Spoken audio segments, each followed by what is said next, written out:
आइए शुरू करें इम्प्रॉपर इंटीग्रल्स सेकंड लेक्चर। इसमें बेसिक्स 2 मतलब बेसिक्स जारी है अभी। मुझे लगता है बेसिक्स 1 वाले वीडियो की सारी बातें आपके दिमाग में होंगी, उसी को आगे बढ़ते हैं। Convergence by evaluation.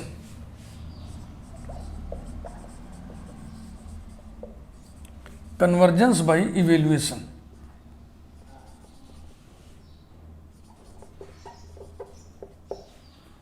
पिछले वीडियो में मैंने आपको बताया था कि जिस डेफिनेट इंटीग्रल की वैल्यू फाइनाइट और यूनिक हो वैल्यू वो कन्वर्जेंट, और जिस डेफिनेट इंटीग्रल की वैल्यू इन्फिनिटी हो वो डाइवर्जेंट वैल्यू। तो वही वैल्यू इवेल्युएशन माने इवेल्युएट करना, वैल्यू निकालना। तो हम डायरेक्ट वैल्यू निकाल के बातचीत करना फिलहाल बाद में आगे चल के टर्न होगा सब मामला।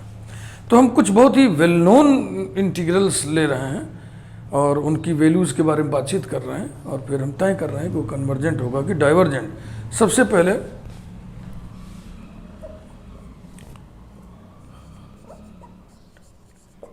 पाइसन्स इंटीग्रल। सबसे पहले हम पाइसन्स इंटीग्रल को ले रहे हैं। ये आपसे मिल चुका है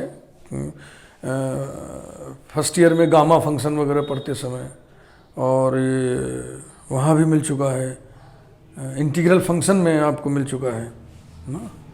तो ये होता क्या है, ये होता है I equal to, I notation ले लिया इंटीग्रल के लिए, integral 0 to infinity e to the power minus x square d x. ये तो इसकी वैल्यू हम कैलकुलेट करने जा रहे हैं। तो फिलहाल तुरंत दिमाग में हम इसको डबल इंटीग्रल में कन्वर्ट करके भी इसकी वैल्यू निकाल सकते हैं। इसकी वैल्यू सीधा गामा फंक्शन में कन्वर्ट करके हम निकाल सकते हैं। तो पुट सब्स्टिट्यूशन कर रहा हूं मैं, putting x square equal to y so that 2x dx equal to dy, that is dx equal to dy upon 2x equals to dy upon 2 और x की वैल्यू यहां से under root y। We get i equal to integral, limit यहां से बदलेंगे, x equal to 0, y equal to 0, x equal to infinity, y equal to infinity square माने infinity, e to the power minus y, और dx की जगह पे dy upon 2 root y। This is equal to 1 upon 2 integral 0 to infinity e to the power minus y to the power minus 1/2 dy। और आपको gamma function याद है ना, gamma n equal to integral 0 to infinity e to the power minus y to the power n minus 1 dy। मिलान करिए इससे। यहाँ अगर n-1 है तो 1 इस पे जोड़ने से यहाँ पे सिंबल आता है n, तो यहाँ -1/2 में 1 ऐड करिएगा तो सिंबल क्या आएगा 1/2। तो हो जाएगा गामा 1/2 अपॉन 2, और गामा 1/2 की वैल्यू अंडर रूट पाई होता है, तो रूट पाई अपॉन 2 आ गया, which is finite and unique, therefore this Poisson integral is convergent. Value निकाला। आगे चल के हम लोग इसी इंटीग्रल को पढ़ेंगे किसी और तरीके से, लेकिन अभी सिर्फ बेसिक आइडिया आपको हम दे रहे हैं। आपको हम थोड़ा सा अंदर से मजबूत बना रहे हैं कि आप बहुत डरिएगा मत इस चैप्टर से।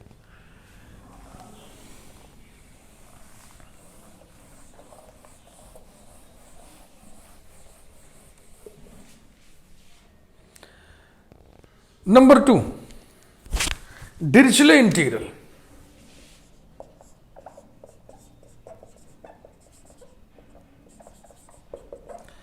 डिरिचलेज integral, integral 0 to infinity sine x upon x dx। इसकी वैल्यू अभी हम निकाल के दिखाएंगे आपको, π/2 आएगा, जो कि फाइनाइट और यूनिक है। इसका मतलब ये इंटीग्रल कैसा होगा, कन्वर्जेंट। अब देखो कैसे इसकी वैल्यू निकलेगी। Integral function differentiation under the sign of integration के अंतर्गत आप इसकी वैल्यू निकाल चुके होंगे। फिलहाल उसी चीज को फिर से एक बार देखिए। Let us consider integral I equal to integral 0 to infinity e to the power minus a x sine m x upon x d x, then d I upon d m equal to integral 0 to infinity del upon del m e to the power minus a x sine m x upon x d x by Leibniz rule.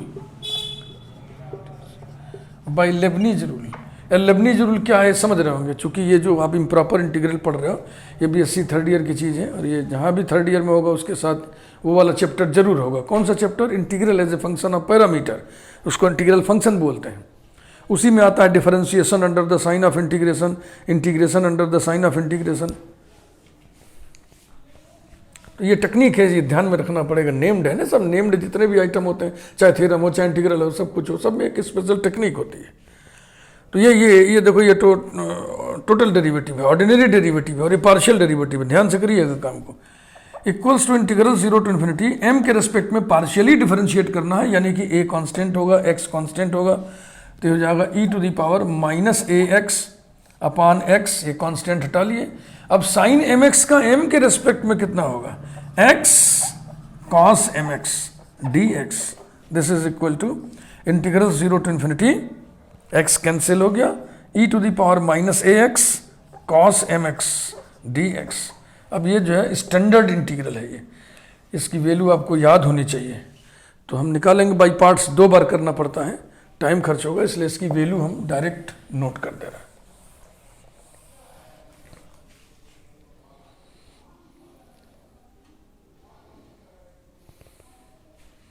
इसकी value आएगी ए upon a square plus m square. अब ये differential equation बन गया ना, differential equation बन गया। This is d I equal to variables are separable a upon a square plus m square d M,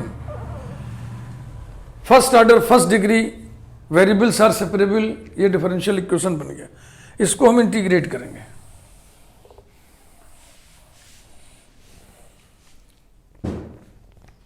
integrating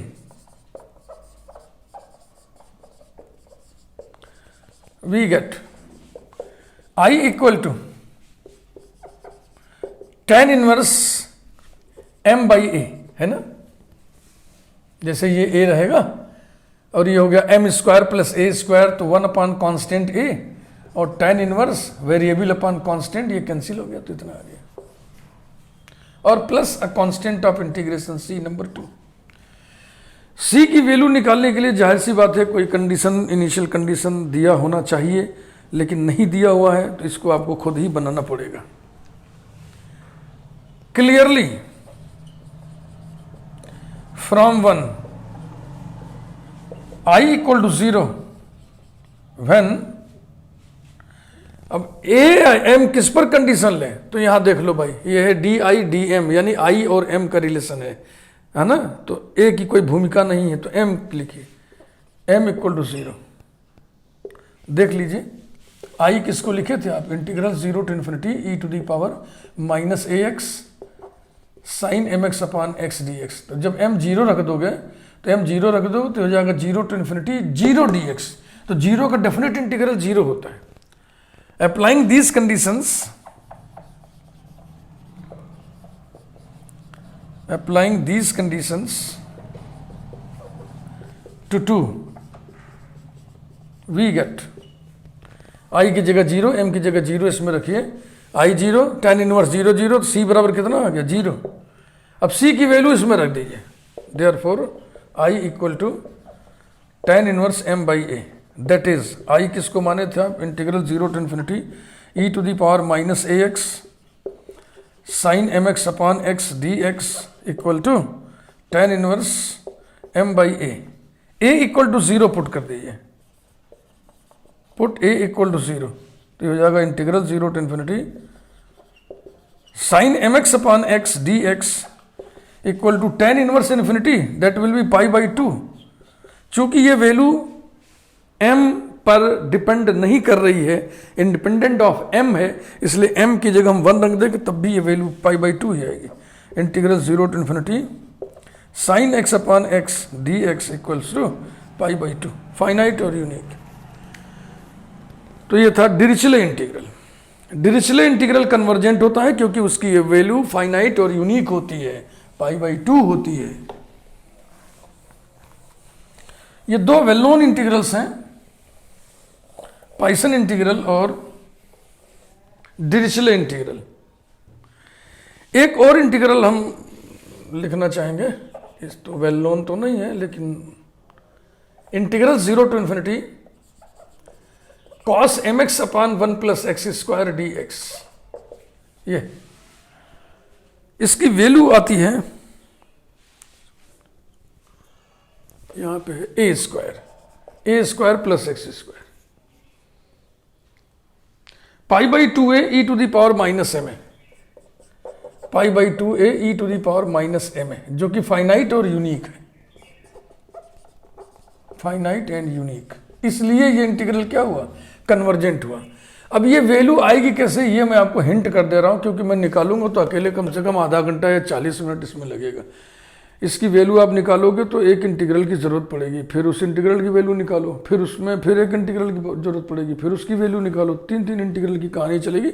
मैं आपको इशारा कर दे रहा हूं, आप ये चैप्टर पढ़ लें, इंटीग्रल फंक्शन वाला chapter, see chapter integral function. Integral function माने integral as a function of parameter, उसी में ये दिया हुआ है, उसको ढंग से आप देख सकते हैं।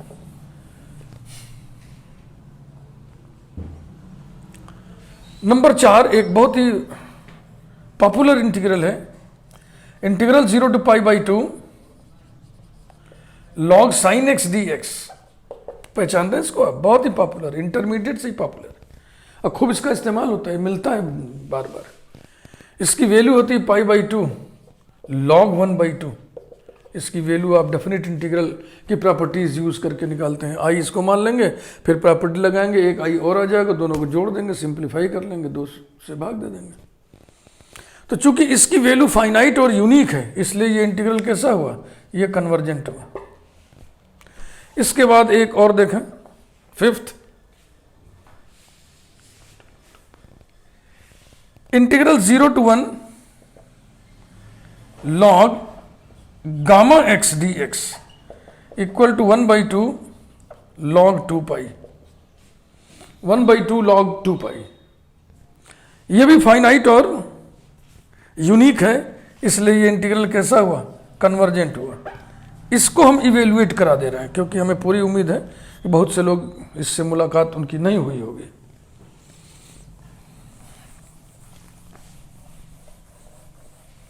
बहुत ही सिलेक्टेड एग्जाम्पल्स आपके सामने में रख रहा है, बस ये बताने के लिए कि सारा दारोमदार वैल्यू पर है।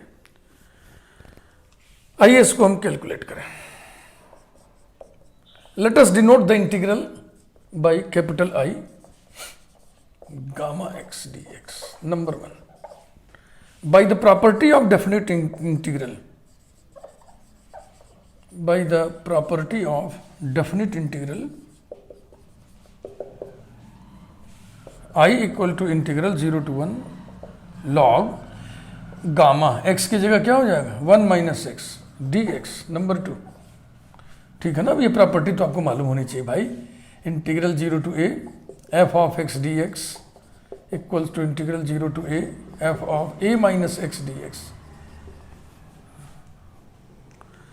देखो डेफिनेट इंटीग्रल की जो प्रॉपर्टीज होती है ना, बड़े काम की होती हैं। उसको आप पहली बार कब पढ़ते हो, इंटरमीडिएट पढ़ते हो, इसलिए बड़े हल्के से उसको हटा देते हो पढ़ पढ़ा के। लेकिन ना जी, बिना डेफिनेट इंटीग्रल की प्रॉपर्टीज हाथ में लिए आप हायर एजुकेशन के इंटीग्रल नहीं पढ़ सकते, क्योंकि जगह जगह उसकी जरूरत पड़ती है, उसका एप्लीकेशन होता है। अब आप इन दोनों को ऐड कर दीजिए, एडिंग 1 and 2।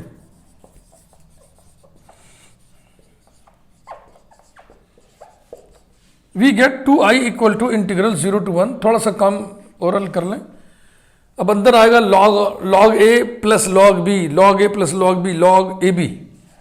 यानी कि log of gamma x into gamma 1 minus x d x equals to integral 0 to 1 log, अब ये फार्मूला आप याद कर लें, gamma n gamma 1 minus n equal to pi upon sine n pi, तो हो जाएगा पाई अपान साइन एक्स पाई, तो एक्स पाई ना लिख के हम पाई एक्स लिख दे रहे हैं, ये ऐसे डी एक्स यहां पे लिखिए, since gamma n gamma 1 minus n is equal to pi upon sine n pi equals to integral 0 to 1 log pi d x minus integral 0 to 1 log sine pi x d x. इस वाले integral में पाई x की जगह हम y put कर दे रहे हैं,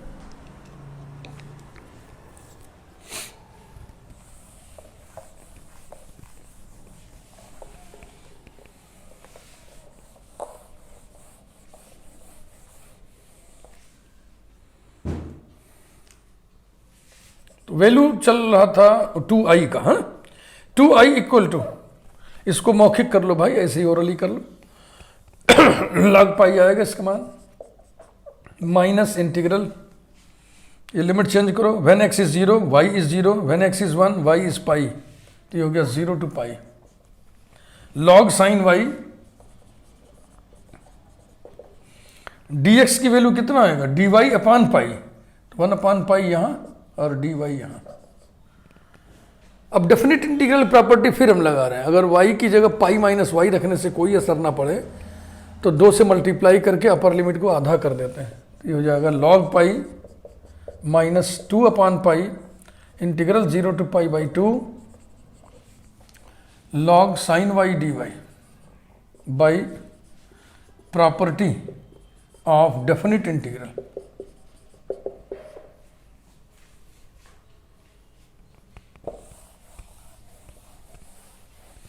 और कौन सी प्रॉपर्टी मैं लिख दे रहा हूं, integral 0 to a f of x dx equal to 2 integral 0 to a f of x dx if f of upper limit minus x equal to f of x, ये प्रॉपर्टी लगाया हमने। तो 2i equal to log pi minus 2 upon pi, मन हो तो इसकी value direct लिख दीजिए, अभी इसके पहले बताए थे आपको, मन हो तो इसको x में कन्वर्ट कर लीजिए, इंटीग्रल 0 to pi by 2 log sine x dx, फिर वही by property of definite integral, फिर प्रॉपर्टी, कौन सी property, integral a to b f of x dx equal to integral a to b f of y dy। ध्यान दीजिएगा, बहुत गजब property होती है ये, रिप्लेसमेंट प्रॉपर्टीज को मैं बोलता हूं। बिना लिमिट को छेड़े वेरिएबल हम रिप्लेस कर सकते हैं दूसरे वेरिएबल से, x को रिप्लेस कर दिया हमने y से, सब्स्टिट्यूशन नहीं है ये, रिप्लेसमेंट प्रॉपर्टी है डेफिनेट इंटीग्रल की, बड़ी जोरदार प्रॉपर्टी है। और फिर इस इंटीग्रल को आप पहचान ही रहे होंगे, लॉग पाई माइनस 2 अपान पाई, इसकी वैल्यू होती है पाई बाई 2 log 1 बाई 2, ये 2 कैंसिल पाई कैंसिल, ये हो गया log पाई और माइनस प्लस हो गया log 2 equal to log of 2 पाई, तो ये वैल्यू किसकी है, 2i की वैल्यू है, therefore i will be 1 upon 2 log 2 pi, ये वैल्यू हमने कैलकुलेट कर दिया। वैल्यू कितना आया, फाइनाइट और यूनिक, इसलिए integral 0 to 1 log gamma x dx is convergent. तो ये मैं आइडिया दे रहा हूं, डेफिनेट इंटीग्रल, किसी भी डेफिनेट इंटीग्रल की वैल्यू यदि फाइनाइट और यूनिक हो तो वो कन्वर्जेंट ही होगी। देखिए पहले एग्जाम्पल में लिमिट था इन्फिनिटी तो इम्प्रॉपर इंटीग्रल हो गया, दूसरे एग्जाम्पल में भी लिमिट इन्फिनिटी था तो वो भी इम्प्रॉपर इंटीग्रल हो गया, तीसरे वाले में भी लिमिट 0 से इन्फिनिटी था माने इन्फिनिटी था तो इम्प्रॉपर इंटीग्रल, कोई समझना बूझना नहीं पड़ा। लेकिन जरा एग्जाम्पल 4 हम चेक नहीं कराए, एक बार फिर से चर्चा कर दे रहे हैं। उसमें था integral 0 to π/2 log sin x। तो ये फर्स्ट काइंड का तो इम्प्रॉपर इंटीग्रल नहीं है, लेकिन सेकंड काइंड का है ना। 0 रखिएगा तो साइन 0 0 आएगा और log 0 -∞ आ गया, माने अनबाउंडेड हो गया। तो ये इंटीग्रल किस टाइप का हुआ? Improper integral of second kind. वही चीज नेक्स्ट इसमें लास्ट वाले में भी नहीं चेक किया हमने, integral 0 to 1 log gamma x dx, यही था ना। तो x बराबर 0 रखिएगा तो गामा जीरो किसी को याद है? गामा 0 का मान इन्फिनिटी होता है। देखो एक फार्मूला, रेफरेंस फार्मूला होता है gamma n + 1 = n gamma n। इसी को एक्सटेंशन फार्मूले में इस तरीके से कन्वर्ट करते हैं, gamma n = gamma n + 1/n। ये एक्सटेंशन फार्मूला, n है तो n + 1 हो गया। अब इसी में 0 रखिए तो गामा 0 = गामा 0 + 1 कितना हो गया? 1/, यहाँ 0 रखिए। गामा 1 की वैल्यू 1 होती है तो 1/0 = इन्फिनिटी। तो 0 गामा 0 इन्फिनिटी होता है। तो जब 0 यहाँ पे रखोगे तो गामा 0 इन्फिनिटी और log इन्फिनिटी होता है। तो ये पूरा फंक्शन इन्फिनिटी हो गया, माने अनबाउंडेड हो गया। तो ये भी integral improper integral of second kind है। तो कुल 5 एग्जाम्पल हमने बताए। शुरू के 3 फर्स्ट काइंड का इम्प्रॉपर इंटीग्रल था, आखिर का 2 सेकंड काइंड का इम्प्रॉपर इंटीग्रल था, और सब के सब कन्वर्जेंट निकले। तो ये मैं आपको बातचीत कर रहा था कि इंटीग्रल इम्प्रॉपर इंटीग्रल, कोई इम्प्रॉपर इंटीग्रल है, पता करना है कन्वर्जेंट है कि डाइवर्जेंट है, तो उसको आप इवेल्युएट कर लो। अगर उसकी वैल्यू फाइनाइट और यूनिक आए तो कन्वर्जेंट, ना आए तो डाइवर्जेंट। ऑसिलेशन वाला केस आपको नहीं मिलेगा।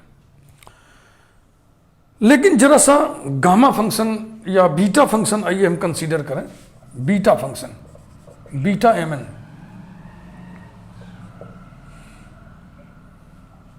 ये डिफाइन होता है integral 0 to 1 x to the power m minus 1 1 - x whole to the power n minus 1 dx। और इसमें m भी पॉजिटिव होता है, n भी पॉजिटिव होता है। Gamma function gamma n = integral 0 to 1 e to the power -x x to the power m minus 1 dx। n is positive. जरा इन integral के बारे में कभी आपने सोचा, विचार किया? इसको फर्स्ट आइलरियन इंटीग्रल कहते हैं, इसको सेकंड आइलरियन इंटीग्रल कहते हैं। चूंकि ये जो दाहिनी तरफ लिखी हुई क्वांटिटी है ना, इसको जब इवेल्युएट करोगे तो समझो, वैसे तो समझा जाता है ना कि x का फंक्शन है, x के रेस्पेक्ट में इवेल्युएट करना है, तो जो इंटीग्रल आएगा x का फंक्शन होगा, उस x के फंक्शन में x की ये 2 वैल्यू रख देंगे तो x को खत्म हो जाएगा, तो लास्ट में बचेगा क्या? n बचेगा ना, n बचेगा। तो एक आइडिया लगाया गया कि this is a function of n, इसीलिए इसको डिनोट कर दिया गया फंक्शन ऑफ n से। अब gamma function of n he denote किया गया। क्यों डिनोट किया गया? अब ये तो डिनोट करने वाले जिन्होंने शुरुआत किया उसको वो जाने, है ना। तो इस पर बहुत दिमाग नहीं खपाना चाहिए कि इसको इसी फंक्शन से क्यों डिनोट किया गया। कहीं कहीं तो बहुत उचित कारण होता है, उत्तर होता है, लेकिन कहीं कहीं कारण नहीं होता है। इसमें क्या है? इसमें जब x के रेस्पेक्ट में सारे तामझाम पूरे हो जाएंगे तो क्या क्या बचेगा? m और n बचेगा। So this is function of m and n, जिसको ऐसे डिनोट कर दिया गया, beta function of m and n। इसमें एक पैरामीटर n है, इसमें 2 पैरामीटर्स m और n है। तो ये इंटीग्रल फंक्शन हो गया। इसकी वैल्यू ध्यान से समझिएगा, यहाँ पे मैंने गलत लिख दिया है, ये 0 से इन्फिनिटी है, इसको सही कर लें। ये 0 से इन्फिनिटी है, इसकी वैल्यू अभी तक नहीं निकल पाया है, इसकी वैल्यू नहीं निकाल पाएंगे। जैसे अभी तक हम 5 इंटीग्रल ये खट वैल्यू निकालते चले गए, ऐसे अनेकों इंटीग्रल्स हैं इंटीग्रल की दुनिया में जिनकी वैल्यू फटाफट निकल जाएगी। बहुत सारी टेक्निक्स हैं, कॉम्प्लेक्स एनालिसिस में भी एक टेक्निक है, कंटूर इंटीग्रेशन बोलते हैं ना, बहुत सारी टेक्निक है। Differentiation under the sign of integration, integration under the sign of integration, ये सब भी टेक्निक है ना। तो टेक्निक लगा के हम इवेल्युएट कर दे, लेकिन इसकी वैल्यू इवेल्युएट नहीं हो पाया, इसकी वैल्यू इवेल्युएट नहीं हो पाया। तो प्रश्न ये उठता है कि आखिर में हम कैसे पता करें कि ये कन्वर्जेंट है कि नहीं है। उसी प्रकार से इस इंटीग्रल की वैल्यू इवेल्युएट नहीं हो पाया। तो ऐसे बहुत सारे इंटीग्रल हैं जिनकी वैल्यू इवेल्युएट नहीं हो पाती है। तो आखिर में कुछ तो हम आइडिया लगाएं, उसको क्या समझेंगे, कन्वर्जेंट है कि डाइवर्जेंट है ना। तो यहीं से कुल बुलाहट शुरू हुई और यहीं से मैथमेटिशियंस ने टेस्ट डिज़ाइन किए जो according to rule, according to law, विधि सम्मत थे ना। तो अब हम जो पढ़ेंगे पढ़ाई, वो हम पढ़ेंगे टेस्ट की पढ़ाई पढ़ेंगे। टेस्ट जहाँ हम वैल्यू नहीं निकाल पाएंगे वहाँ हम टेस्ट लगा के हम देखेंगे कि ये कन्वर्जेंट है कि डाइवर्जेंट है। क्लियर हुआ? तो आगे चल के आप देखेंगे कि ये इंटीग्रल भी कन्वर्जेंट होता है और ये इंटीग्रल भी कन्वर्जेंट होता है। दोनों में शर्तें लिखी हुई हैं, ब्रैकेट में कंडीशंस लिखा हुआ है। ये कन्वर्जेंट इंटीग्रल्स है।